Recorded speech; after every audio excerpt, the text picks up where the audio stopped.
Hey there, folks. Before we begin this week's episode of Talking About the Movies, I didn't realize until well after I had recorded this, this is my 100th Talking About the Movies video episode that I've done.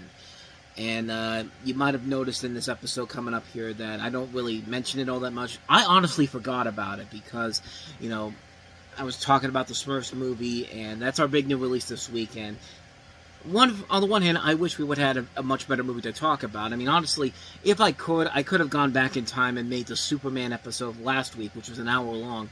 I could have made that the 100th episode, because it is essentially 2 episodes in length, because it's almost an hour long. You know how TV shows have, sometimes when they do an extended episode, like an hour or 2 hours long, it'll be one episode on its own, or 2 episodes, 2 half-hour episodes, or 2 one-hour episodes.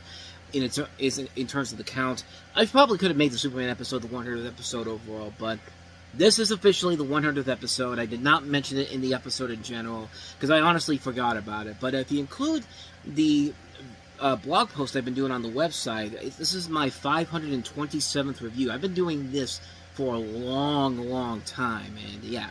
I mean, the celebration is 20 years of me covering the biggest new release of the weekend. This is only covering from when I'm working on the website. We're not even counting back when I started doing this back in high school. I mean, I've been doing this for a long time. There's more episodes from before I even started the reviewing network that I can't even find anymore. And I couldn't even, I know there's at least 60 plus episodes I have on DVD from when I did it in high school.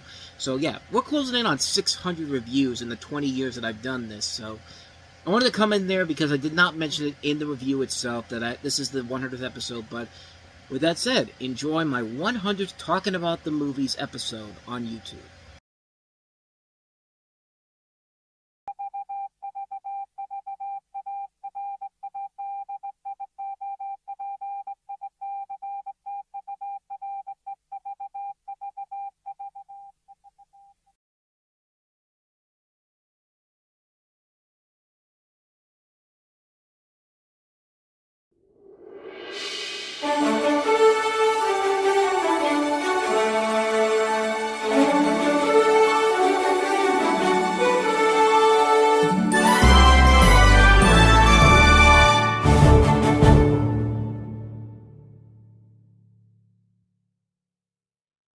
In Smurf Village, every day is a party.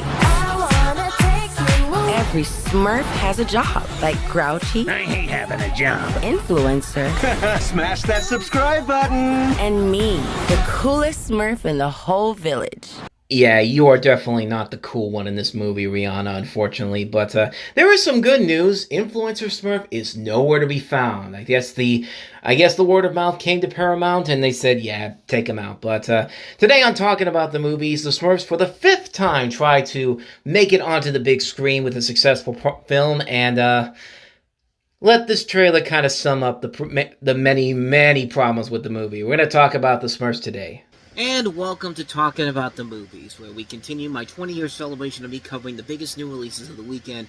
And, simple question. How do you follow up the most anticipated movie of the year from last week's Superman, which not only was great, but it exceeded most of my expectations overall, and it turned out to be one of my favorite movies of the year?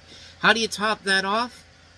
You see, if the Smurfs can do the same thing, they've had several attempts to try to make it to the big screen. Most of them have been mostly failures, but I'll delve more into that in just a second here. But let's talk about the newest Smurfs movie, simply known as Smurfs. I think I should point out early on here that I am not a big Smurfs I'm not the biggest Smurfs fan in general. I did grow up with the cartoon series when it used to play in reruns on USA, Cartoon Network, and I don't think I ever saw it when it was on NBC. I think it was just after I was born when the show had just ended. But I grew up with the show as a kid, watching it on, like I said, USA, Cartoon Network, when they had it on there all the time. The other is, when it comes to the movies, they have not been that great. I mean, the Smurfs and the Magic Flute is not a bad movie, but when you're watching that movie and you're expecting, and you're a fan of the Smurfs that Hanna-Barbera has, and you realize that movie, the dub that they made here in the U.S. does not have those actors because they couldn't get them because of rights issues and the contract issues, and you have all these different other voices that sound unlike the characters that you're used to, yeah, that movie's not going to hold up very well in general. And it's not a bad movie, it's just not a great movie overall, mostly because of the fact that it's not the same voice talent that they have in the case of the TV series. The Smurfs live action movie, 2011's live action movie, it's not great. It's slightly one of the better live action remakes of animated shows, but that's not really saying a whole lot. It's still not a great movie. I'll touch more on that in just a second here, because it kind of plays into my review for this movie here. Smurfs 2 is terrible. What can you say about the Smurfs 2 that hasn't already been said already? You would think that after two bad live-action movies, when Sony finally realized that, hey, maybe, just maybe, we should just do a full-on animated movie, you think, okay, they're going to get it right. They're going to get on the right track. Smurfs The Lost Village is going to be an incredible movie. And yet it's not. I mean, yeah, the animation looks great and all, but the movie only exists for one specific reason. No other, the other movies did not even bother to mention one more female Smurf besides Smurfette, and now here you have a whole movie with one of them voiced by Julia Roberts, which, yeah, that's a big deal to get Julia Roberts for your movie, and sadly the film just didn't work. Yeah, the animation was great and all, but I'm sorry, that movie just didn't work because it only existed because of one premise, one simple flaw in the Smurfs' continuity that nobody even bothered to figure out until they made that movie, and it just didn't work as a film. The comedy wasn't funny, the story was lackluster, so finally, after all these years of getting the Smurfs on the big screen and it failing every single time, you would think that Paramount, who had originally was going to do a Smurfs movie back in 2008, that was supposed to be, I think, a film made by the same people who made The Grinch, if I'm not mistaken, but unfortunately that didn't go anywhere, and then the rights eventually found their way back over to Paramount and Nickelodeon. And Nickelodeon's not even credited on this movie, even though they worked on this film and actually have a SpongeBob short at the beginning of this. You would think that after all of this, all the times they failed to do it the last 4 times, they would get it right the 5th time. 5 times they tried to do this. You would think they would get it right this time around. Well, you know, there are certain stories and franchises and just things in general that just should not be adapted into movies. I had to think about this as I was getting ready for this, and it was also hearing some of the negative word of mouth coming out of the film early on. But, you know, stuff like Charlie's Angels. Charlie's Angels worked fine back in the day, but when you try to modernize it for a new generation, it does not hold up well. Yeah, I know the 2000 movies were successful back then, but try watching those movies now. Those films do not hold up well at all. Scooby-Doo. Look, I'm not the biggest Scooby-Doo fan either, but I'm sorry. 3 times you've tried to bring Scooby-Doo to the big screen, and they have not been good movies at all. Even the animated Scooby-Doo movie didn't work. The Scoob, which was a failure, but not a bad movie, but it just felt like a film that was so cluttered and such a mess overall. Kind of similar to what we're going to talk about here in just a minute, but, you know, the Nutcracker. Every studio has tried to make the Nutcracker, and they have failed miserably, some in disastrous ways. I just talked about the Nutcracker 3D, The Untold Story, with that god-awful Nazi propaganda subplot in there, which, yeah, they compare it to the Holocaust in that movie. If Disney can't even get it right with Nutcracker in the Four Realms, maybe it's just time to admit that we just can't do the Nutcracker at all. I mean, there's so many stories and movies out there, movies, TV shows, everything. Like, if it doesn't work a certain number of times, just don't do it. I bring this up because it saddens me to say this, but the Smurfs is another one of those things that should just stop trying. Stop trying to make this into a film franchise, because you have failed not once, not twice, not 3 times, not 4 times, 5 times. 5 times you've tried to do this, and oh my god, I cannot believe I'm about to even say these words right here. This movie I'm about to talk about here is so terrible. It's so bad. I would rather watch the 2011 live-action animated Smurfs movie. I am dead serious on this. And like I said, that movie is terrible. But you know what? it wasn't as obnoxious and annoying as this was. The biggest problem with that movie in particular was the fact that it was just simply another Alvin and the Chipmunks movie. It was another Garfield. It was another Fat Albert. Let's take these characters out of their normal habitat and bring them into the real world. And it just, I mean, yeah, there's parts of it where I was just, and I watched it. There's parts of it where I'm just like, you know what? This isn't, you know what? It's bad, but I'll give him credit for doing this. I'll give him credit for doing stuff like that. Like, doing stuff like this, doing stuff like that. Hank Azaria, I thought, was very good as Gargamel. I thought he was actually one of the stronger things to come out of that movie. You know, it's hard to make Neil Patrick Harris a bad actor, and God bless him, he's trying his best in that movie. I mean, he's playing a standard Jason Lee out as Dave Seville type of character, but I enjoy Neil Patrick Harris more than I do Jason Lee. And more importantly, the best thing that came out of that Smurfs 2011 movie was the great Christmas Carol that came out not too long after that, which I just talked about on the Christmas in July special. So if you want to go check that out, I'll leave the link to that in the corner. But, yeah. That's how bad this movie I'm about to talk about is. I would rather watch the 2011 Smurfs movie again. You realize how bad you have to be to make me have to say those words. This movie is awe-inspiring bad. Here's the first problem with the movie, the premise.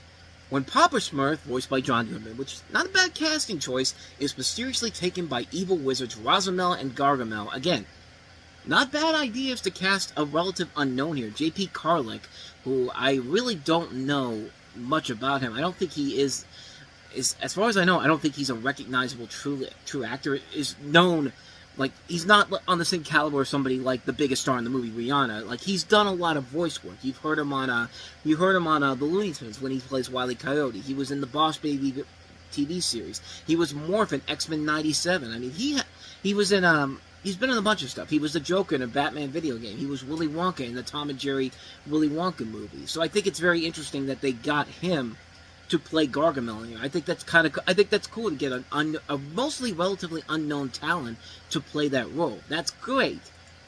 The problem is he's not really given a whole lot to do.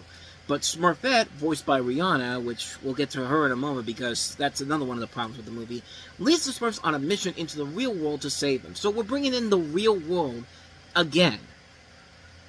And with the help of new friends, the Smurfs must discover what defines their destiny to save the universe. And the trailers for this were bad from the beginning. I'm not even going to sugarcoat it. I tried my best to give it the benefit of the doubt because, you know, Paramount Animation had the same problem last year with Transformers 1. The marketing wasn't the best overall, and it ruined a really good Transformers animated film that came out last year that nobody went to go see, and it really turned out to be one of the best Transformers, if not the best Transformers movie to date. So I went into this thinking, okay, the trailers are going to be bad, but you know what? It's probably the marketing campaign, and you know this has not been the best week for Paramount if you've been following the news and saw what happened with Stephen Colbert and what's been going on with the South Park guys. So yeah, the last thing they needed was for this to be as bad as it ended up being, and you know I really did go into thinking, okay, the marketing is bad, but the movie has to be good. I mean, it has to be. I mean, we saw what happened last year with Transformers 1, so it can't be that bad. No, it's that bad. It is definitely that bad. And the premise, the plot alone, I think, is kind of a good example of what's wrong with the movie. First of all, it feels like it's taking all the other plots from other Smurf movies and putting it into this one film. You know, we've got the live action elements in here, and I mean, they're really not any better than what they did in the 2011 movie. They're adding that in there. They're adding an element of the Lost Village by adding the more female Smurfs in here. They've added another element of the storyline where, you know, Papa Smurf's brother, Ken, that's literally his name in the movie, played by Nick Offerman, which it's really hard to make Nick Offerman a bad actor in here. And God bless. And again, he's trying his best here, but the problem is, the script is just such a clustered fuck of a mess of a movie. Like, I don't want to use this because it seems like it's becoming a recurring thing now with bad scripts overall. This literally feels like a movie written by ChatGPT or AI. That's what it literally feels like. It literally feels like, write a Smurfs movie for us. And this is a movie we get because it's just all over the place in terms of the story in general. And then you have the voice casting here. The stuff that does work. I mean, like I said, J.P. Carlick, I think, does a very good job, does a decent job as Gargamel and Rosamel. You know, John Goodman, can't go wrong with him as Papa Smurf. That's actually not bad casting overall. Nick Offerman can be good. You know, there's a good cast in here. You know, James Corden, Daniel Levy, Amy Sedaris, Natasha Lyonne, Sandra Oh, Jimmy Kimmel, Octavia Spencer, Nick Kroll, Hannah Waddingham, Alex Winter, Ted from Bill and Ted's Excellent Adventure is in here. Maya Erskine from Mr. and Mrs. Smith. Kurt Russell is in here. A stacked cast overall, but that's also a problem too, because every Smurfs movie in the 2000s has had a stacked cast that is so much better than the material given to them, and they have just not delivered on any of that at all. But the biggest name in this, and I bring her up because she's not only the main star of the movie, but she's also the producer of the movie, so she takes the full blame on this, and it pains me to say this because I really do like Rihanna. I really do. I love her music. I mean, have you seen the woman? I mean that one. She's a gorgeous, gorgeous woman. But I'm sorry, she was the wrong choice to play Smurfette. Again, kind of like with the other movies. For some reason, when it comes to Smurfette, we can't just cast any regular female actress overall. We need to cast whoever the biggest music star at the time is, because you know we had Katy Perry in the 2 live-action movies, and then we had Demi Lovato in The Lost Village, and now we have Rihanna. And like I said, she's the producer on the film too. So this is her baby all the way through. And I'm sorry, that voice of hers just does not fit this character at all. She has a thick accent. I mean, she comes from Barbados. She has a very distinctive voice to her, and when you hear that coming out of somebody like Smurfette, it feels off. Like Katy Perry and Demi Lovato, I get it. I get what they're trying. I get that casting her, not just for the person, not just because they're famous, but they fit that role better, and you can tell that voice comes better out of those two. But when it comes to Rihanna, that's a very distinctive voice coming out of the voice of Smurfette, and it feels so off in this movie. Like, it does not make any sense whatsoever to have her as Smurfette, except the fact that she's a big draw, and she's also she's also the main producer on here. She's also behind the soundtrack for this movie. I mean, the soundtrack of the movie is literally new songs by Rihanna and a whole bunch of other people that the target audience for this clearly has no idea who they are. And that's another thing that really bugs me about this movie and the Smurfs in general. This film decides to make the Smurfs. I got the feeling that maybe they were trying to make them like the Minions of this series, because that's what we do to classic cartoon franchises after so many years. When a new wave of cartoon popularity comes into play, we try to turn them into Minions. I mean, Woody Woodpecker went through that when they did that terrible direct-to-DVD movie, and they tried to make him so obnoxious and so annoying that, and that's Universal's original mascot, not the Minions, who are now apparently the new mascots now, but I thought that's what they were doing with this, but no, I finally figured it out watching this again. They're trying to turn the Smurfs into trolls. The DreamWorks animated trilogy that happened, that has kind of a similar feel to the Smurfs movies. I mean, animation-wise, they're gorgeous to look at, and voice cast, not bad at all. I mean, some of those Trolls movies are actually kind of good. The first one I liked, the third one I thought was decent, but here, it really does feel like they're trying to rip off the Trolls so badly. Like, you have to be so low that you have to rip off Trolls. But don't worry, they do rip off the Minions in here with these characters called, what were they called? They were, Snooterpoots. And actually, I need to see something here, because I don't know if they're actually... I get the feeling that they're actually part of the Smurf lore in general. No, as far as I can tell, they are not part of the original Smurfs lore in general. I could be wrong on that, so I'm just going to say I'm proceeding with caution on this one here, but I looked online before I did this. Yeah, I did not find anything that said that these characters were from the book. They're literally trying to throw them in there and make them the Minions. I mean, that's literally what they're trying to do here. That's how lazy this movie is. Like, this is laziness on the level of some of the worst CG animated movies ever made. This is on the levels of the Lorax. This is on the levels of the Emoji Movie. Do you realize how low you have to sink to go to the depths of the Emoji Movie? That's how terrible it is, which coincidentally, guess who was in the Emoji Movie? James Corden. But I digress. The sad part about it is, it's not just the cast that is so talented that they deserve better. The people who made this are not hacks either. This is Chris Miller, the director of Shrek the Third, which is the lesser of the Shrek sequels, but it's not a bad movie overall. And he made Puss in Boots, which turned out to be a pretty good Shrek sequel. Pam Brady's one of the writers on this. Pam Brady wrote South Park, Bigger, Longer, and Uncut. She works with Trey Parker and Matt Stone. She wrote Hamlet too. She wrote Team America World Police. She's done stuff for the Arrested Development, for God's sakes. I mean, these are not hack people that are putting this together here. So I don't know what the hell was going on with this movie. I don't know what the hell they were thinking when they made this and looked at this and said, no, this is absolutely fine for what it is. I mean, this is clearly made by people who give zero fucks about what the Smurfs are, about how to make the Smurfs likable, and just how is this whole movie exists for one specific reason: to shut your kids up for an hour and a half, and just and make them loud, let them be obnoxious. It's the equivalent of juggling your keys around in front of a baby. That's how it is. Like, I would have keys with me, but I don't have any with me. But just imagine that these are keys, and this is me juggling them in front of your child. That's what this movie is. By the way, this is a scratcher from the Pennsylvania Lottery, so in case anybody wants to know about that, I don't know if you did, but yeah, I think you get the idea here. This is not only bad, this is up there with some of the worst movies of the year. This is right up there with shit like Hurry Up Tomorrow. This is right up there with The Electric State was one. You're Cordially Invited. Minecraft movie. It's that bad of a movie. The one I will say some positive things here. The animation. The animation overall looks good. The animation, I like the style of it. I think it's pretty cool. I like the fact that the Spider-Verse movies have kind of led to this new generation of how to change the way we look at animation in general in these movies by combining a little bit of 2D and 3D animation. And yeah, I think they did a pretty good job of handling that. That's the best thing I can give to this movie in general, is that the animation overall looks good.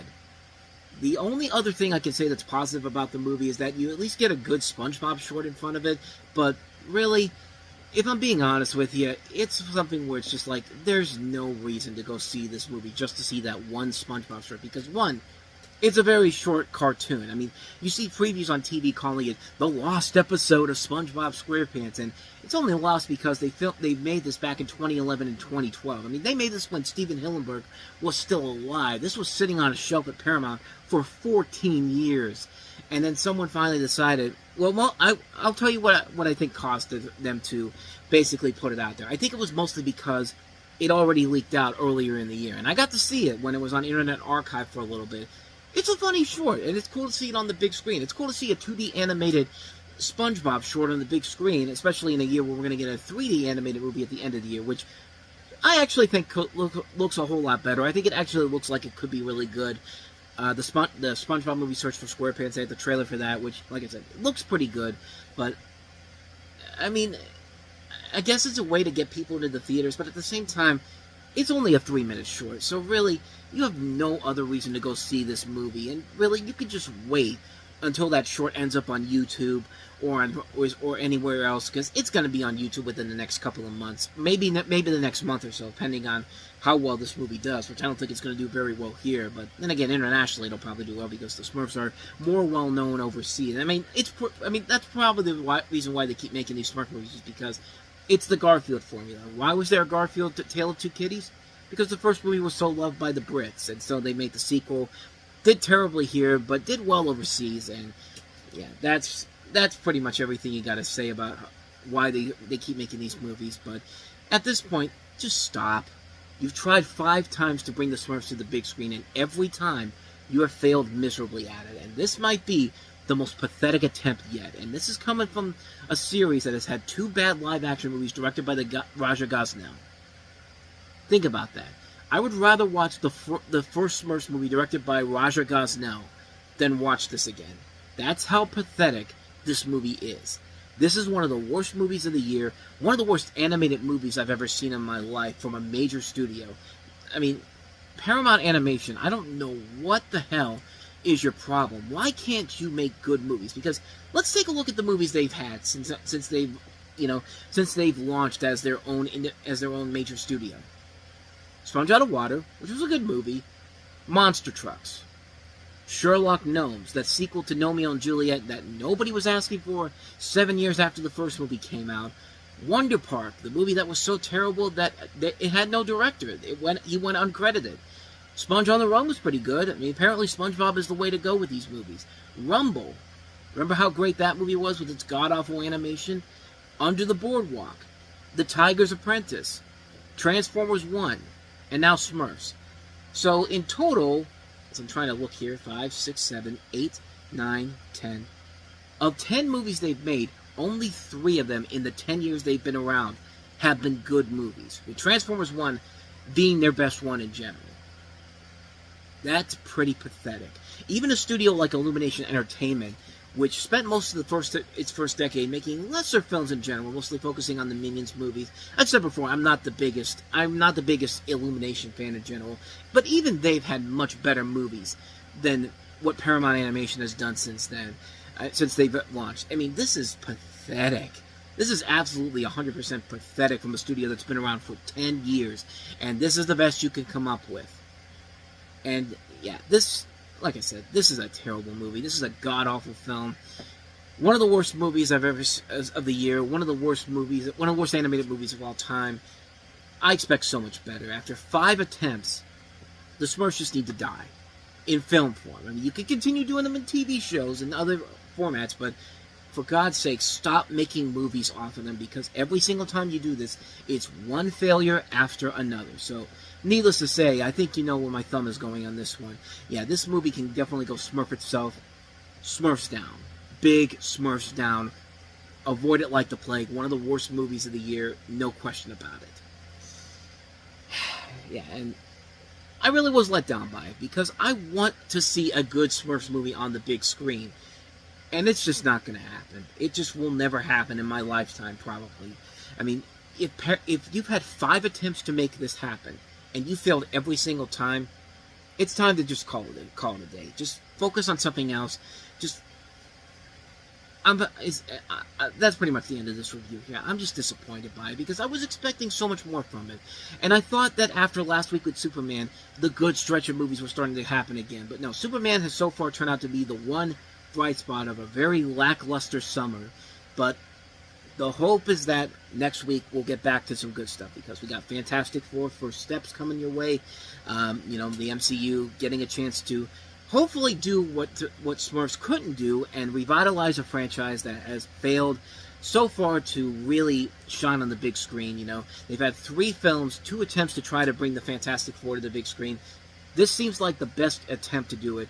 If Marvel Studios can't do it, then it's one of those things where it's just like the Smurfs. Just stop trying. But it's looking pretty good. The word of mouth has been pretty strong overall, so I'm very excited to see what they do with it. And also next week, Netflix has a Happy Gilmore 2, which, I mean, yeah, it's what you think it is. It's a comedy sequel coming way after anyone was really asking for it. I'm not looking forward to it, but I'll have a review for that coming up after the Fantastic Four. But I'm hoping for the best, but I think I know which direction that film's gonna go. So, but anyway, that's my thoughts on Smurfs. Let me know down below what you think. What do you think? Am I on the same pathway? Do you think I'm wrong? You Smurf fans out there, are you ready to hate me for what I said about this movie? Let me know down below. And as always, constructive criticism, please. So with all that said, thank you so much for watching this. I hope you enjoyed it. If you did, hit that like button, hit the subscribe button, hit the notification button, and also check out our playlist, and also check out the last episode I did taking a look at Superman. And we'll leave you, of course, with a look at movies now playing in theaters and coming out on Blu-ray and DVD this week. So with all that said, thanks for watching, and I'll see you guys next time. Until then, take care.